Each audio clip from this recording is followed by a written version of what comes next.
నిన్ను ప్రలోభపెట్టేది నీలోని భూతమే అని యోగులు అంటారు. బయట నుండి భూతం రూపంలో ఏదీ రాదు. మనల్ని భయపెట్టేవి మనలోని కోరికలు, వాంఛలు, తపనలు, బలహీనతలు ఇవే. దీని గురించి బాబూజీ చక్కగా వివరించారు. 6 ఒకచోట కూర్చున్నారు అనుకోండి.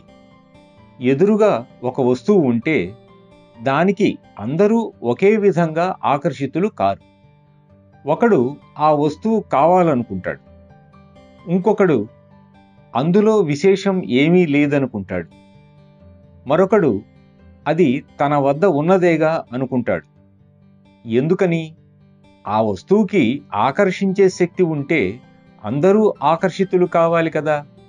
కానీ బాహ్యంగా ఉన్నదానికి స్పందించే గుణం మీలో ఉంటే అప్పుడు మీరు ఆ ప్రలోభానికి ఆకర్షితులవుతారు.